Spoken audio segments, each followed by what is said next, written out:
and focus on learning and emulating his character.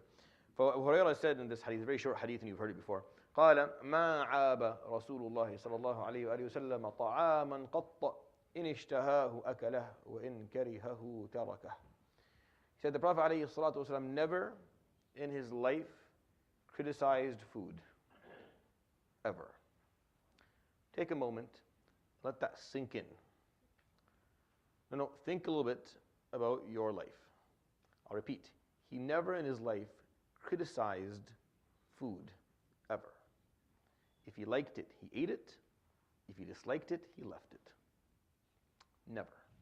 Not once did he ever look at a meal, have a meal, or look at food and criticize the meal. I believe that to be impossible. I believe that this is one of the things that he did, and only he did, alayhi salatu wasalam, throughout his life. I don't think there has been in the history of mankind a man who's been able to pull that off, not to criticize food ever. And I'm not talking about going into the market and looking for proper food and talking about food, as in some food that has been presented to you in any setting, and you criticizing maybe something about the way that it was done. Never in his life, alayhi salatu wasalam. This is his character. Not once did he look at food that was presented to him and he criticized any aspect of it. If he liked it, he ate it. And if he didn't like it, he left it alone. That's it. Ma'aba, ma'ab. He never said this is something wrong with this, needs this, or this needs that. Never. Sallallahu alayhi wa sallam. Now, the implications of understanding this characteristic, I think, are, there are a lot of levels to it that I'm not going to get into because it's late. But I do want you to take some time and think about that. Just for your own sake, because you don't really need a sheikh or a speaker to dissect what this means. It's quite clear and it's quite obvious.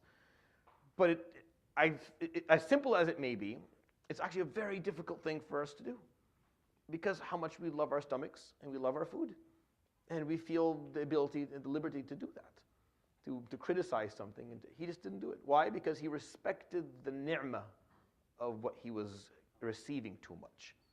That's why he never ate muttaki'an, ever. He never ate reclining. Why? Because he respected the blessing that was being presented to him too much to do that. He felt too blessed by the Almighty for having it, to criticize it or eat it reclining, he just couldn't do it, alayhi salatu wasalam.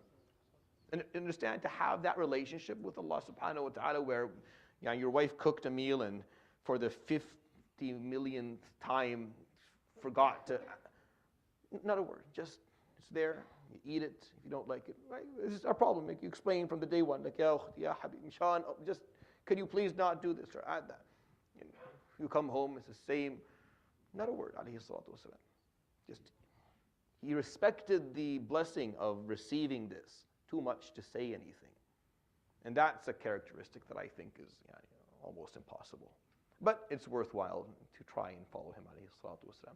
I think you've done your share of food criticism in your life up to this moment. Barakallahu feek, wa jazakallahu khairan. The world has benefited very much from all of your feedback on the different qualities of food.